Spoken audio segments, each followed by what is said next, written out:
ओम शांति। आज 20 जून 2024 की साकार मुरली।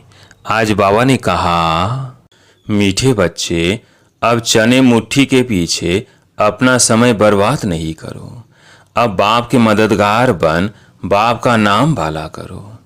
विशेष कुमारियों प्रति प्रश्न, इस ज्ञान मार्ग में तुम्हारे कदम आगे बढ़ रहे हैं, उसकी निशानी क्या है? उत्तर, जिन बच्चों को शांति धाम और सुख धाम सदा याद रहता है। याद के समय बुद्धि कहाँ पर भी भटकती नहीं है। बुद्धि में व्यर्थ के ख्यालात नहीं आते। बुद्धि एकाग्र है, झूठका नहीं खाते, खुशी का पारा चढ़ा हुआ है। तो इससे सिद्ध है कि कदम आगे बढ़ रहे हैं। ओम शांति। बच्चे, इतना समय यहाँ बैठे हैं, दिल में भी आता है कि हम जैसे शिवालय में बैठे हैं। शिव बाबा भी याद आ जाता है, स्वर्ग भी याद आ जाता है। यहाँ से ही सुख मिलता है, यह भी बुद्धि में याद रहे।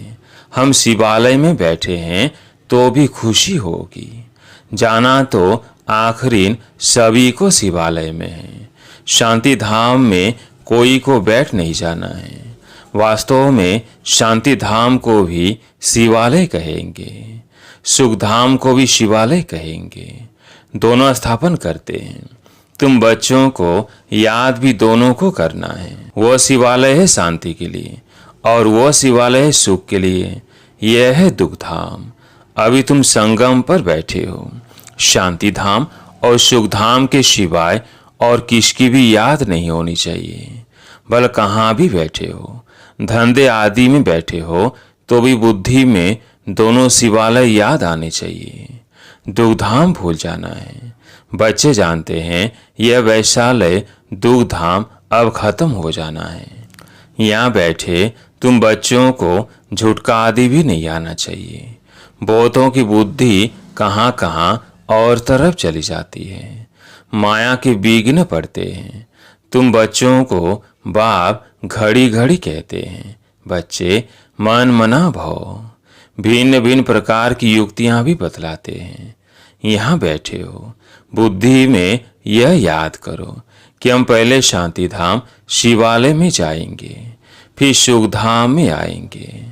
ऐसा याद करने से पाप कटते जाएंगे। जितना तुम याद करते हो उतना कदम बढ़ाते हो। यहाँ और कोई ख्यालात में नहीं बैठना चाहिए, नहीं तो तुम औरों को नुकसान पहुंचाते हो। फायदे के बदले और ही नुकसान करते हो। आगे जब बैठते थे तो सामने कोई को जांच करने के लिए बिठाया जाता था। कौन झुटका खाते हैं, कौन आंखें बंद कर बैठते हैं, तो बड़ा खबरदार रहते थे। बाप भी देखते थे इनका बुद्धि योग कहाँ भटकता है क्या, या झुटका खाते हैं क्या। ऐसे भी बहुत आते हैं जो कुछ भी समझते नहीं हैं। ब्राह्मणियां ले आते हैं। शिव बाबा के आगे बच्चे बड़े अच्छे होने चाहिए जो गफलत में नहीं रहे, क्योंकि यह कोई ऑर्डिनरी टीचर नहीं। बाप बैठ सिखलाते हैं। यह बहुत सावधान होकर बैठना चाहिए। बाबा 15 मिनट शांति में बिठाते हैं। तुम तो घंटा 2 घंटा बैठते हो। सब तो महारथी नहीं हैं। जो कच्चे हैं उनको सावधान करना है। सावधान करने से सुजाग हो जाएंगे। जो याद में नहीं रहते, बेअत ख्याला चलाते रहते हैं, वो जैसे विघ्न डालते हैं, क्योंकि बुद्धि कहाँ ना कहाँ भटकती है। महारथी, घोड़े सवार, प्यादे सब बैठे हैं। बाबा आज विचार सागर मंथन करके आए थे। म्यूजियम में अथवा प्रदर्शनी में तुम बच्चे जो शिवालय, वैशालय और पुरुषोत्तम संगम युग तीनों ही बताते हो, यह बहुत अच्छा है समझाने के लिए।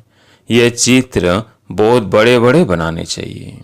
सबसे अच्छा बड़ा हॉल इनके लिए होना चाहिए, जो मनुष्यों की बुद्धि में झट बैठे। बच्चों का विचार चलना चाहिए कि इसमें हम इम्प्रूवमेंट कैसे लाए।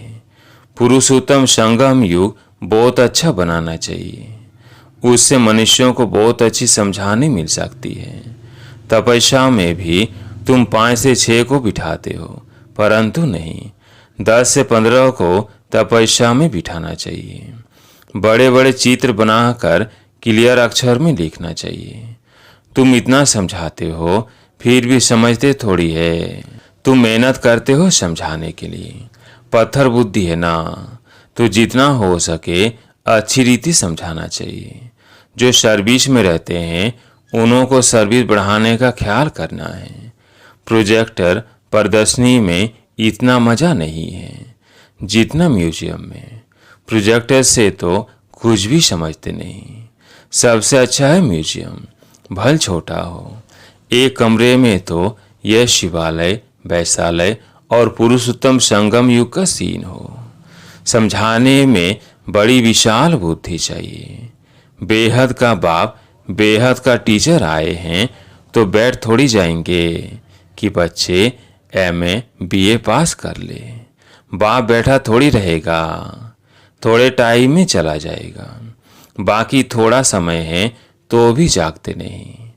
अच्छी अच्छी जो बच्चियां होंगी वह कहेंगी कि इन 400 से 500 रुपयों के लिए क्यों हम मुफ्त अपना टाइम बर्बाद करें। फिर शिवालय में हम क्या पद पाएंगे। बाबा देखते हैं कुमारियां तो फ्री हैं, भले कितना भी बड़ा पगार हो तो भी यह तो जैसे मुट्ठी में चने हैं। यह सब खलास हो जाएंगे, कुछ भी रहेगा नहीं। बाप चने मुट्ठी अब छुड़ाने आए हैं, परंतु छोड़ते ही नहीं हैं। उसमें है चने मुट्ठी और इसमें है विश्व की बादशाही। वह तो पाई पैसे के चने हैं, उनके पिछाड़ी कितना हैरान होते हैं। कुमारियां तो फ्री हैं, वो पढ़ाई तो पाई पैसे की है। उनको छोड़ ये नॉलेज पढ़ते रहे तो दिमाग भी खोले। ऐसी छोटी छोटी बच्चियां बड़ों बड़ों को बैठ नॉलेज दे। बाप आए हैं शिवालय स्थापन करने। यह तो जानते हैं कि यहाँ का सब कुछ मिट्टी में मिल जाना है। यह चने भी नसीब में नहीं आएंगे। किसकी मुट्ठी में 5 चने अर्थात 5 लाख होंगे, वह भी खत्म हो जाएंगे। अभी टाइम बहुत थोड़ा है। दिन प्रतिदिन हालात खराब होती जाती है।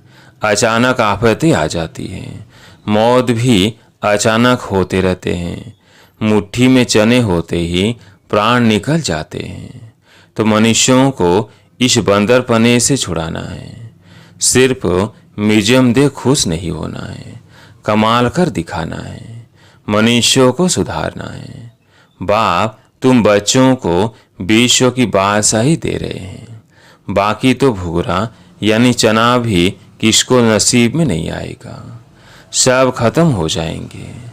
इससे तो क्यों न बाप से बादशाही ले लो। कोई तकलीफ की बात नहीं, सिर्फ बाप को याद करना है और सौदर्शन चक्र फिराना है। भूरों से यानी चनों से मुट्ठी खाली कर हीरो जवारों से मुट्ठी भर कर जाना है। बाप समझाते हैं, मीठे बच्चे, इन चने मुट्ठी के पिछाड़ी तुम अपना समय क्यों बर्बाद करते हो। हाँ, कोई बुजुर्ग है, बाल बच्चे बहुत हैं, तो उनको संभालना होता है। कुमारियों के लिए तो बहुत सहज है। कोई भी आए तो उनको समझाओ कि बाप हमको ये बादशाही देते हैं तो बादशाही लेनी चाहिए ना। अभी तुम्हारी मुट्ठी हीरों से भर रही है, बाकी और तो सब विनाश हो जाएंगे। बाप समझाते हैं, तुमने 63 जन्म पाप किए हैं। दूसरा पाप है बाप और देवताओं की गलानी करना। भिखारी भी बने हैं और गाली भी दिया है। बाप की कितनी गलानी की है। बाप बच्चों को बैठ समझाते हैं, बच्चे टाइम नहीं गंवाना चाहिए। ऐसे नहीं बाबा हम याद नहीं कर सकते, बोलो बाबा हम अपने को आत्मा याद नहीं कर सकते। अपने को भूल जाते हैं। दे अभिमान में आना, गोया अपने को भूलना। अपने को आत्मा याद नहीं कर सकते तो बाप को फिर कैसे याद करेंगे। बहुत बड़ी मंजिल है, सहज भी बहुत है। बाकी हाँ, माया का अपोजिशन होता है। मनुष्य गीता आदि भल पढ़ते हैं परंतु अर्थ कुछ भी नहीं समझते। भारत की है ही मुख्य गीता। हर एक धर्म का अपना अपने एक शास्त्र है। जो धर्म स्थापन करने वाले हैं उनको सद्गुरु नहीं कह सकते। यह बड़ी भूल है। सद्गुरु तो एक ही है, बाकी गुरु कहलाने वाले तो ढेर हैं। कोई ने कारपेंटर का काम सिखाया, इंजीनियर का काम सिखाया, तो अभी गुरु हो गया। हर एक सिखलाने वाला गुरु होता है, सद्गुरु एक ही है। अब तुमको सद्गुरु मिला है, वह सत्य बाप भी है तो सत्य टीचर भी है। इसलिए बच्चों को जास्ती गफलत नहीं करनी चाहिए। यहाँ से अच्छी रीति रिफ्रेश होकर जाते हैं, फिर घर जाने से यहाँ का सब भूल जाते हैं। गर्भ जेल में बहुत सजाएं मिलती हैं, वहाँ तो गर्भ महल होता है। विकर्म कोई होता नहीं जो सजा खानी पड़े। या तुम बच्चे समझते हो हम बाप से सम्मुख पढ़ रहे हैं। बाहर अपने घर में तो ऐसे नहीं कहेंगे, वहाँ समझेंगे भाई पढ़ाते हैं। यहाँ तो डायरेक्ट बाप के पास आए हैं। बाप बच्चों को अच्छी रीति समझाते हैं। बाप की और बच्चों की समझाने में फर्क हो जाता है। बाप बैठ बच्चों को सावधान करते हैं। बच्चे बच्चे के समझाते हैं। तुम शिवालय और वैश्यालय को समझते हो, बेहद की बात है। यह क्लियर कर दिखाओ तो मनुष्यों को कुछ मजा आए। वहाँ तो ऐसे ही हंसी कूड़ी में समझाते हो, सीरियस हो समझाओ तो अच्छी रीति समझे। रहम करो अपने पर। क्या इस शिवालय में ही रहना है? बाबा के ख्यालात तो चलते हैं ना, कैसे कैसे समझाए। बच्चे कितनी मेहनत करते हैं, फिर भी जैसे डिब्बी में ठिकरी हाँ हाँ करते जाते। बहुत अच्छा है। गांव में समझाना चाहिए, खुद नहीं समझते। साहूकार पैसे वाले लोग तो समझेंगे भी नहीं, बिल्कुल अटेंशन ही नहीं देंगे। वो पिछाड़ी में आएंगे, फिर तो टू लेट हो जाएंगे। न उनका धन काम में आएगा, न योग में रह सकेंगे। बाकी हाँ, सुनेंगे तो प्रजा में आएंगे। गरीब बहुत ऊंच पद पा सकते हैं। तुम कन्याओं के पास क्या है? कन्या को गरीब कहा जाता है क्योंकि बाप का वर्षा तो बच्चे को मिलता है। बाकी कन्यादान दिया जाता है, तब बेकार में जाती है। कहेंगे शादी करो तो पैसे देंगे, पवित्र रहना है तो एक पाए भी नहीं देंगे। मनोवृत्ति देखो कैसी है। तुम कोई से भी डरो मत, खुली रीति समझाना चाहिए, फूर्त होना चाहिए। तुम तो बिल्कुल सच कहते हो। यह है संगम युग। उस तरफ है चने मुट्ठी और इस तरफ है हीरो की मुट्ठी। अभी तुम बंदर से मंदिर लायक बनते हो। पुरुषार्थ कर हीरे जैसा जन्म लेना चाहिए ना। शक्ल भी बहादुर सैनी जैसी होनी चाहिए। कोई कोई की शक्ल जैसे रीढ़ बकरी मिसल है, थोड़ा आवाज से डर जाएंगे तो बाप सही बच्चों को खबरदार करते हैं। कन्याओं को तो फंसना नहीं चाहिए, और ही बंधन में फंसेंगे तो फिर विकार के लिए डंडे खाएंगे। ज्ञान अच्छी रीति धारण करेंगी तो विश्व की महारानी बनेंगी। बाप कहते हैं मैं तुमको विश्व की बादशाही देने आया हूँ, परंतु किसी किसी के नसीब में नहीं है। बाप है ही गरीब निवाज, गरीब है कन्याएं। माँ बाप शादी नहीं करा सकते हैं तो दे देते हैं, तो उनका नशा चढ़ना चाहिए। हम अच्छी रीति पढ़कर पद तो अच्छा पाए। अच्छे स्टूडेंट जो होते हैं वो पढ़ाई पर ध्यान देते हैं। हम पास हुई ऑनर हो जाए, उनको ही फिर स्कॉलरशिप मिलती है। जितना पुरुषार्थ करेंगे उतना ऊंच पद पाएंगे। वह भी एक ही जन्म लिए। यह अल्पकाल का सुख, आज कुछ मर्तबा कल मौत आ गया खलास। योगी और भोगी में फर्क है ना। तो बाप कहते हैं गरीबों पर ज्यादा अटेंशन दो। साहूकार मुश्किल उठाएंगे, सिर्फ कहते बहुत अच्छा है, यह संस्था बहुत अच्छी है, बहुतों का कल्याण करेगी, अपना कुछ भी कल्याण नहीं करते। बहुत अच्छा कहा, बाहर गए खलास। माया डंडा उठाकर बैठी है, जो हौसला ही गुम कर देती है। एक ही थप्पड़ लगाने से अकल चट कर देती है। बाप समझाते हैं, भारत का हाल देखो क्या हो गया है। बच्चों ने ड्रामा को तो अच्छी रीति समझा है। अच्छा, मीठे मीठे सिकिल बच्चों प्रति माता पिता बाप दादा का याद प्यार और गुड मॉर्निंग। रूहानी बाप की रूहानी बच्चों को नमस्ते। हम रूहानी बच्चों की रूहानी बाप दादा को याद प्यार गुड मॉर्निंग नमस्ते नमस्ते। धारणा के लिए मुख्य सार। पहला पॉइंट है, चने मुट्ठी छोड़ बाप से विश्व की बादशाही लेने का पूरा पुरुषार्थ करना है। किसी बात में डरना नहीं है। निडर बन बंधनों से मुक्त होना है। अपना समय सच्ची कमाई में सफल करना है। दूसरा पॉइंट है, इस दुखधाम को भूल शिवालय अर्थात शांति धाम सुख धाम को याद करना है। माया के विघ्नों को जान उनसे सावधान रहना है। आज प्यारे मीठे बाबा का वरदान।